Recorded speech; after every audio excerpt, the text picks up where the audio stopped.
Happy belated Vulnerable AF Friday. I didn't do any videos last week. It was a holiday, just I'm not going anywhere. And if I am going anywhere, I'm with other people. It's funny, I always feel like I gotta get on here and explain my whereabouts. Where were you? Like I'm being interrogated. Where were you at this day and this time?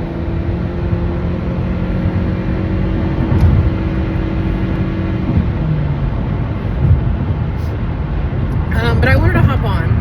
I'd been thinking about, maybe hopping on and doing a video. And then I was like, I probably should just wait. I probably should just wait till Free Thought Thursday or Vulnerable AF Friday or whatever. But it's my show and I'm going to do what I want. It's my channel. I'm going to do what I want. So, like I tell everybody else, you're not the boss of me. You're not the boss of me. I'm barely the boss of me. So anyway, I wanted to hop on because a situation took place this morning and it really kind of has put me into deep reflection mode, I guess you could say. And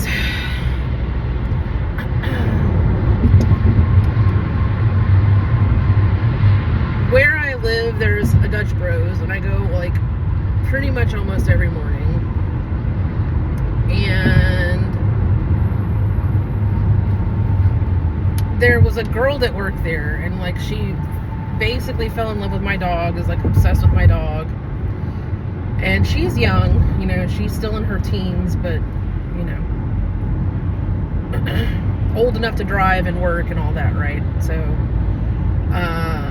every time I'd come through, she'd get all excited and she'd pet my dog and whatever. Then she left and she started working elsewhere.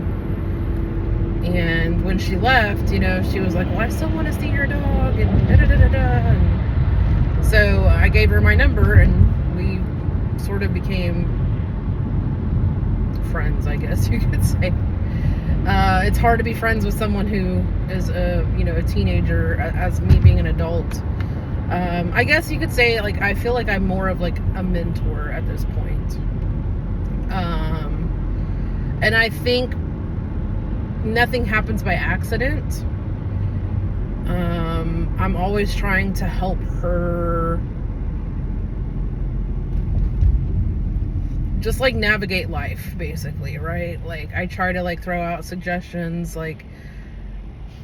how she can make more money or something like that. Hey, I get it, you're doing this retail gig, but have you ever considered doing childcare or being a nanny or a pet sitter because you really love pets? A lot of those jobs will pay pretty well because they're luxuries. I know COVID has made it where anybody can be a nanny and pay any kind of price, but a real person that understands that having a nanny is a luxury and not just everybody can have this will pay you a pretty good wage if you're qualified and seasoned and all that. So I just kind of try to give her information on stuff like that, hey, try doing this, try doing that, whatever. There are situations where people will want to live in nanny, if you're kind of trying to get away from home or whatever. So she lives at home with her mom, and I'm not trying to speak ill of people I don't know or whatever, but I'm pretty intuitive and I'm pretty empathic.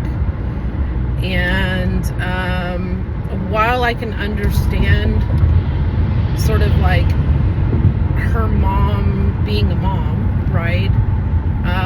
I think what she tells me reminds me a lot of my own upbringing. Although I don't know that she has it as bad as I had it. Maybe she does, and I just don't know. That could always be the case. I feel like she probably has a little more freedom than I had, but I can see where the freedom is really restricted. And this girl, she's worked really hard. She graduated high school early. She's trying to sort of impress or gain the favor of her mother, and she was like, I graduated early to try to make her happy, and even that didn't make her happy. And I was like, you know, you have to kind of, you got to kind of live life for you and making you happy, because if you live your life trying to please other people who just are not going to be pleased, right? And I know that feeling. Like, I remember being young and thinking if I could just gain my father's favor, he would be nicer to me. If I could just gain my father's favor, you know what I mean? Like, he would understand, like, I'm not trying to be out here being a problem, you know what I mean? Like, so I really, really empathize with that to a large degree. And I feel like anytime I run into sort of a troubled teenager, there's always going to be a soft spot in my heart for that, right? And I'm always going to try to offer some advice, or, you know what I mean? Like, that's just who I am, based on my own experience. You know, I try to be that person that remembers when and where I was with a situation, and what can I do? What can I do that wasn't done for me that would have helped me a lot? And granted, there's really not much aside from some fairy godmother coming down from the heavens and waving a magic wand and bippity-boo Cinderellaing somebody's life. You know what I mean? I don't have that capacity or ability. But I do have a soft spot in my heart for troubled teens and, you know, all that. And not all troubled teens are created equal, but this girl's like really sweet. She's really nice. You know what I mean? Like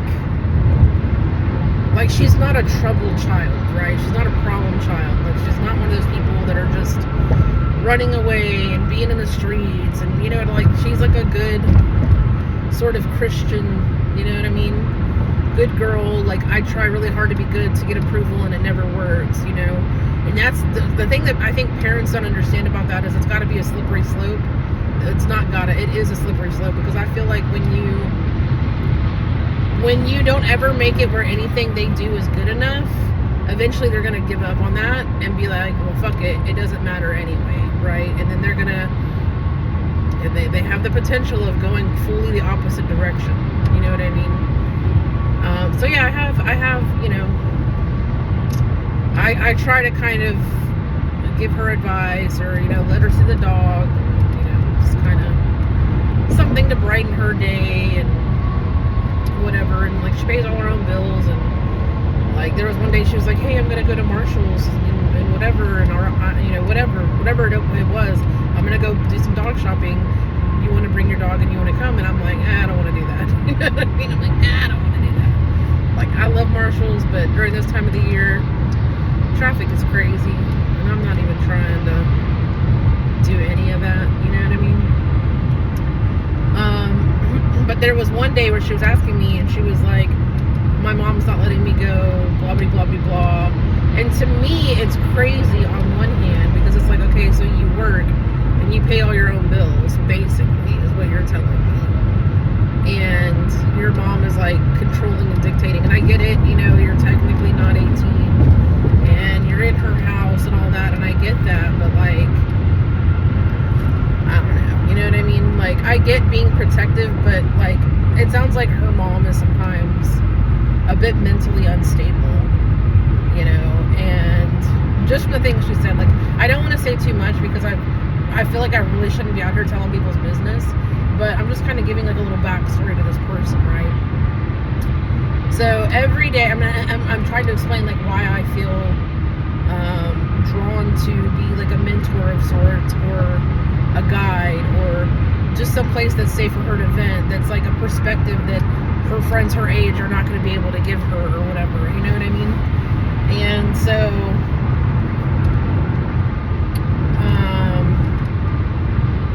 she left Dutch Bros and she went on, but we stay in contact. Like, I'll wake up in the morning and there'll be a text like, Dutch question mark, you know what I mean? It'll be early too, before I've even gotten up. And so I'll be like, yeah, I'm like, hold on, I just got up, or hey, I just got out of the shower, hey, like, let me get ready for work, and I'll like hit you back or whatever. And then we'll meet up at Dutch, and she'll give my dog some love and whatever, and go about our day, you know. And it's kind of become the norm now. We don't do it every day. Like, sometimes life just doesn't align like that, but more often than not, you know, you can catch us up at Dutch. Like, that's just the way it is. And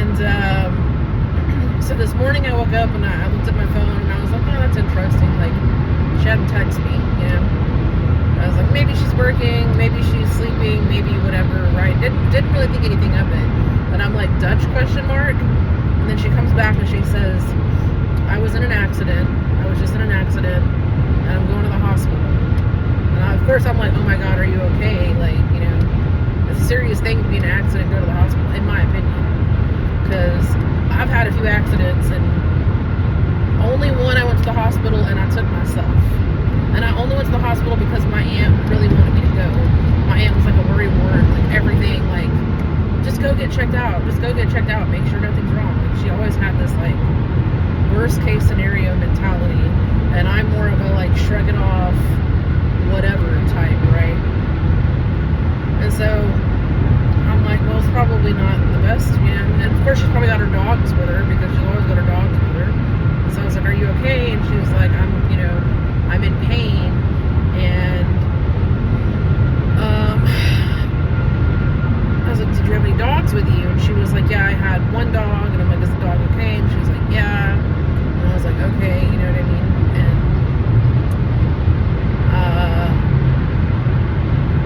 And so I was just feeling really bad, you know what I mean? I was feeling really bad. I'm like, this poor kid, you know what I mean? Like, we all have that feeling where we feel like we just can't catch a fucking break, you know?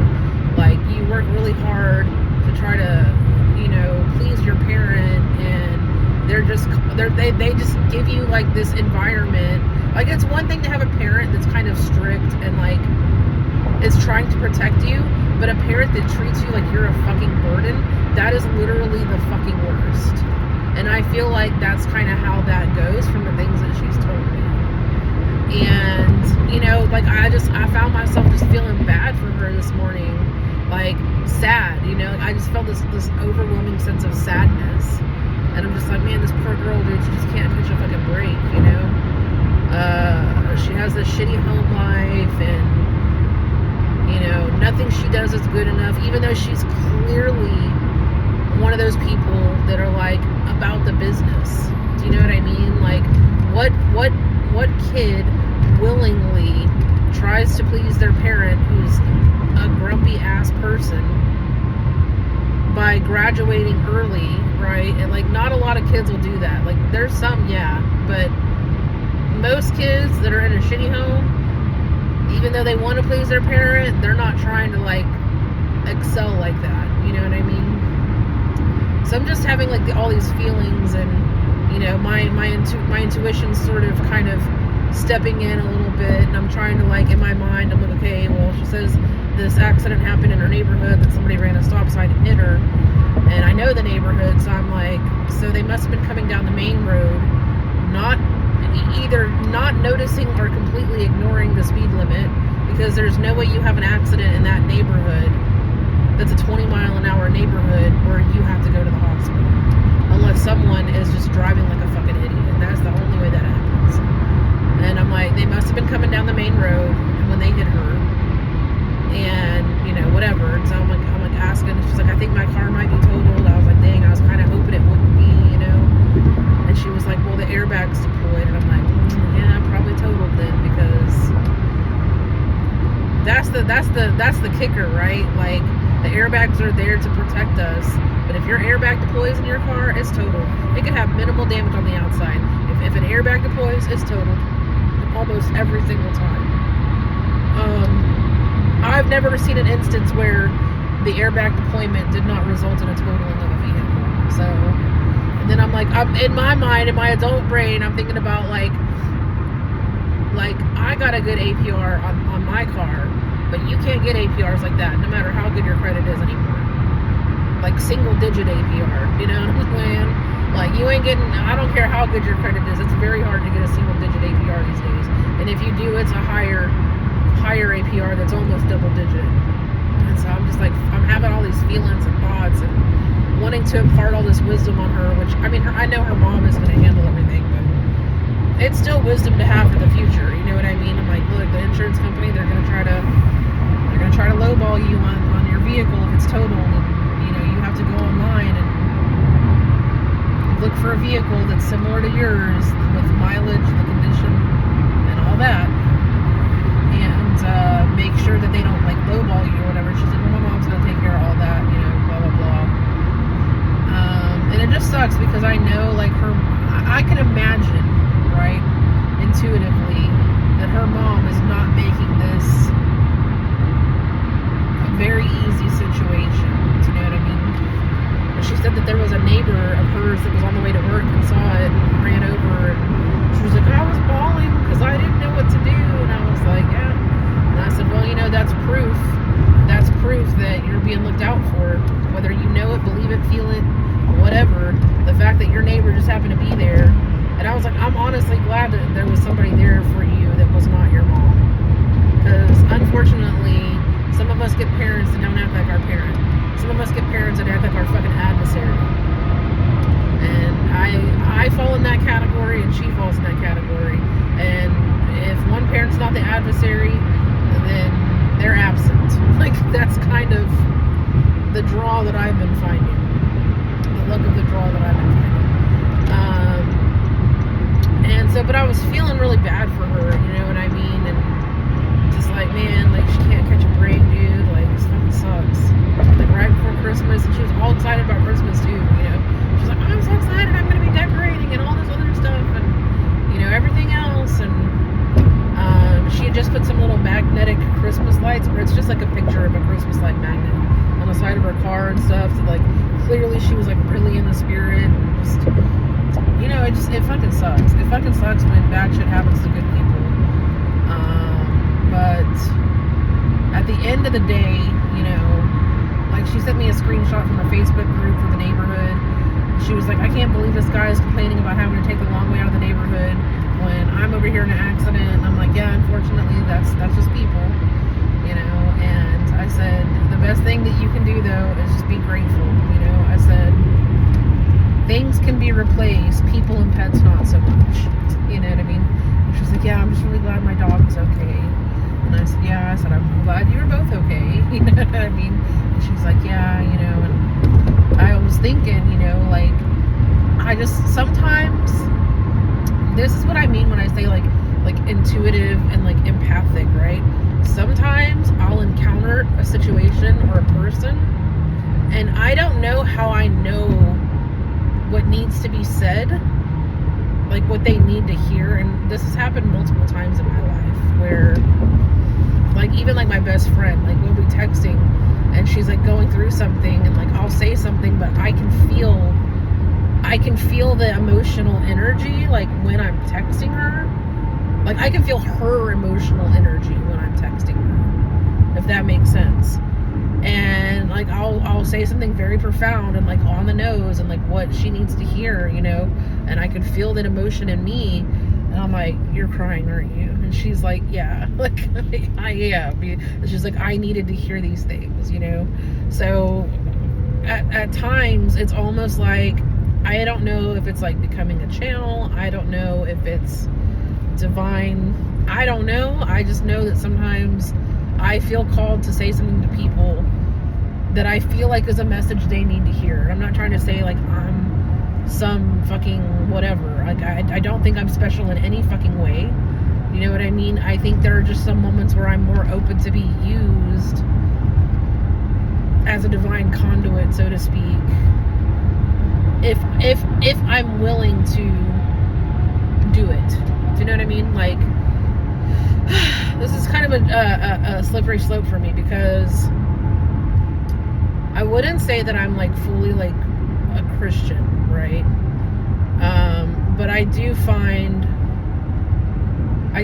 myself leaning more into the upbringing that I had. As I get older, like, I find myself realizing, like, there are such things as miracles, there are whatever, right? There are things that can't be explained, and there's good and evil, and there's, do you know what I mean? So you get to a point where you start questioning these things, and you go down your own little path, and, you know, like, I have a weird relationship with God or source or whatever you want to call it, because I went through some shit that seemed unfair as a kid, and I had a lot of anger about it, and I've recognized that, you know, like I said in one of my previous videos, it's the shit that makes you. It's the shit that grows you. It's the shit you go through that makes you your greatest being. You know what I mean? It's It's that shit that shapes you and gives you the launching pad for what you were meant to do, you know, what you were meant to come here and do.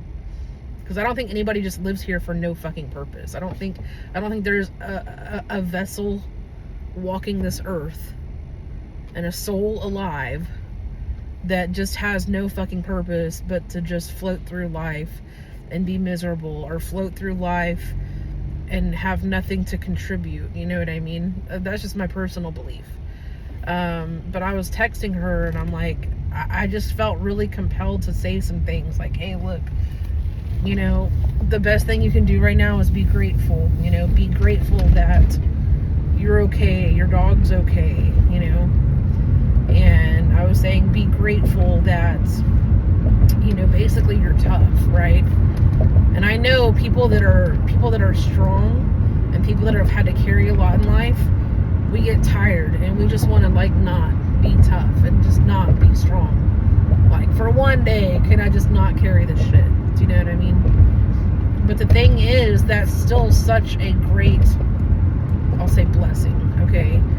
To have that strength, to be forged in the fire, so to speak. And that's what I was telling her. I was like, you've already been put through the fire in life. Because there's some other things she told me that I'm not going to divulge, but it's proof to me that, like, you've already, like, your metal's already been tested and you're fucking tough, and that's something to be grateful for. You know what I mean? Like, really and truly, what in the fuck is happening here? Like, oh, there's a truck going that way, there's a truck going this way. I don't know if there was an accident. Oh, yeah, they had an accident too. It looks like, it appears. You know what I mean? But just kind of like reminding her, like, because it's real easy in a moment like this to just self-deprecate and like get real negative and like hard on yourself and down on yourself, and especially when you come from an environment that apparently it is toxic and negative, and they're not going to make your life easy if you're in that situation. You know what I mean? If you already are treated as a burden, they're just going to make it seem like this is just more, and this is why you're a burden, and this is why you're a problem, and this is why I'm just like, I'm over you and I'm over this and whatever, right? And so I kind of was like telling her some things. I was like, look, you know, be grateful for this, be grateful for that. Like, I know it gets tiring being strong, but you are, you know what I mean?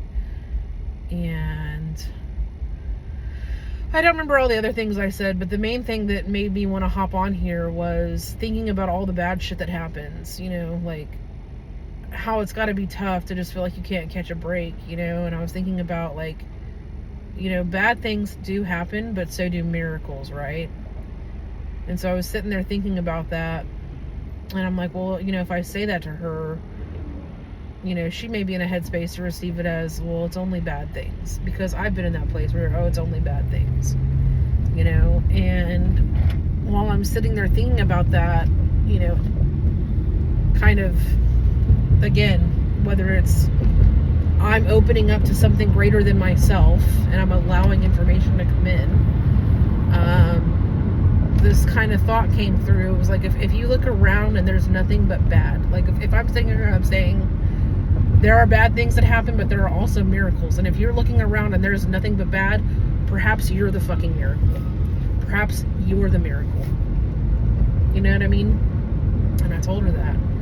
And I just don't want her to, I know she's not going to feel very supported right now. So I just felt like it was very important that I'm like, hey, look, you know, like, and I kind of told her, like, look, when I was your age, fucking, I had an accident too, and it was my fault. And, you know, because she's like, I was so emotional and upset and I didn't know what to do. And I was like, look, nobody's born knowing what to do, you know what I mean? Nobody's born knowing how to drive. None of us are born knowing, right? But we learn, and we only learn with time and experiences and all that, right? I mean, I'm not saying you can't go take a course. Like, I know a lot of people that drive professionally for their job, like, think like telecommunications, like they have to go through like rigorous training of learning certain things, you know, like they're taught to know when someone's going to change a lane, even if they're not signaling. and other traffic related things so that they can avoid an accident. So there are things like that out there, but there's no 17-year-old in the world that's going to have access to that kind of information. And she is a very careful driver, actually, because sometimes I'll get to Dutch, I'll be like, where are you? And she's like, I'm a responsible driver. Like, I joke around and call her an old lady, actually, because sometimes she's kind of like an old lady. She goes to bed early. I'm like, dang, grandma. Like, so, but, you know, like, I just felt like it was important to, like, you know, remind her, be grateful, and when everything feels like shit, and that there are no miracles, when you're looking around and it's like bad, where's the miracle? Maybe you're the miracle. Maybe. So, with that, I'm going to wrap this up because I'm stuck behind a trash truck or a recycling truck, whichever it may be. And if you can't stand nobody fuck else today, please stand yourself. Be kind to yourself. Be loving to yourself. Don't be out here in the streets trying to please people that really don't give a shit. Don't try to please people that no matter what you do, it's not going to make any kind of impact on them, because they're choosing misery. They're choosing to be miserable. They're choosing to be whatever. And the way that they fucking are has nothing to do with you. The way that other people are has nothing to do with you. Okay? Whether it seems like it's related to you, again, like even me, feeling like a burden growing up, that had nothing to do with me. That was other people. I'm not the burden. You're the one that has found yourself in a situation that you feel burdened by, but that's not me or my fault. You know what I mean? I was a pretty easy kid. I don't care what nobody says. For the most part, I was a pretty easy kid. Did I hit a rebellious streak as a teenager? Yeah. But who wouldn't in the situation that I was in? Like, I mean, rebellion is kind of a normal thing for most teenagers, so just be glad I wasn't out there like doing drugs and whatever, acting a fool. Like, you know, my rebellion was like, you know, I wouldn't say it wasn't non-criminal necessarily, because I think when you're a teenager, if you're, you know, sneaking out of your house at night and you're to go hang out with your friend and just your friend and not do anything weird or crazy, go lay on a fucking little bridge thing in a park eating cotton candy, talking about someday when I get out of this place, someday, right? Like, I'm not out here doing crazy shit, but it could have been dangerous. You know, it could have been dangerous, like, you know, young teenage girls out at night, unsupervised, and nobody knows where they're at. And I get it, you know what I mean? I get it. But also, I don't want to live in fear. So, but anyway, I digress. If you can't stand nobody fuck else, please stand yourself. Be kind to yourself. Be patient with yourself. Be loving with yourself. What are we doing? Okay, I don't know what you're doing, but I'm coming through here. I gotta get to work. I don't got time for whatever is happening. They're not moving. I don't know what they're doing. I don't got time for whatever you're doing. This person just sitting at the speed bump here, and I'm like, I don't see the reason why we cannot progress. Please move out of my way. Thank you. So again, I keep getting distracted. If you can't stand nobody fuck else, please stand yourself. Right? Seriously. Nobody else has to like you. You have to like you. That's it. Is it nice to be liked? Is it nice to feel included? Yeah, but none of that happens if you don't even like yourself most of the time. So, anyway, take care.